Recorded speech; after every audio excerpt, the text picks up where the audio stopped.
రోజు పత్రిక తెరవగానే ఒక విషగుళికతో ప్రజల్ని పలకరించేటువంటి ఈనాడు ఇవాల్టి విషగుళిక సర్కారు వారి విషపు సుక్క అన్నటువంటి వార్త.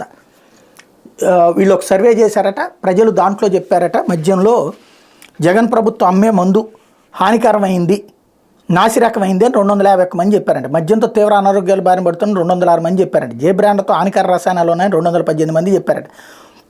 ధరలు ప్రభుత్వ విధానాలపై అసంతృప్తి వ్యక్తం చేసిన వాళ్ళు 243 మంది అంట. రాష్ట్రంలో మద్యం తాగే అలవాటు ఉన్న వాళ్ళు 268 మందితో మాట్లాడితే ఆ సర్వేలో తేలిన వివరాలు ఇవి. 268 మందితో మాట్లాడితే 1000 మంది రిపోర్ట్ వచ్చింది, 800 మంది రిపోర్ట్ వచ్చింది అనమాట. 800 1000 మంది రిపోర్ట్ వచ్చింది, బాగానే ఉంది. అంటే అదే మనుషుల్ని అటు ఇటు లెక్కేసి ఉంటారు. ఇంతకీ మద్యం చంద్రబాబు గారు హయాంలో అమ్మేటటువంటి మద్యము, ఆయన ఎవరు జవహర్ గారు అనుకుంటే చెప్పారు కదా, అది ఎనర్జీ డ్రింక్ అని. అట్లా ఎనర్జీ ఇస్తుందా? జగన్ మందు అయితే గనక ప్రాణాలు తీస్తుందా? మందు ఎవడమ్మినా చీఫ్ మందుకి కొంచెం తొందరగా చేస్తారు, ఎక్కువ రోగాలు వస్తాయి.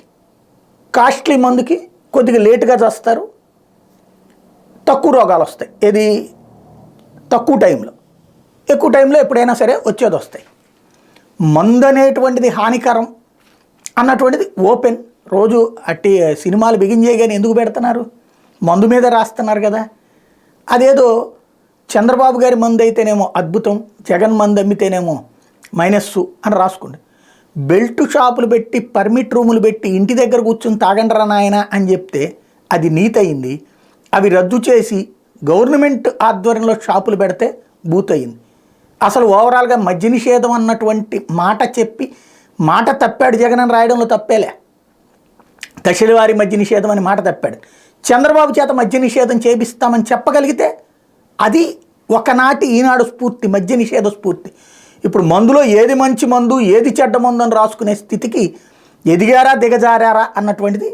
ఎందుకంటే ఆనాడు ఆ మద్య నిషేధం మీద వార్తలు రాసి అదే పత్రికలో రాసినటువంటి వాడిగా నాకు అర్థం కానటువంటి పరిణామం ఈ స్థాయికి దిగజారడం ఏంటి అన్నటువంటిది.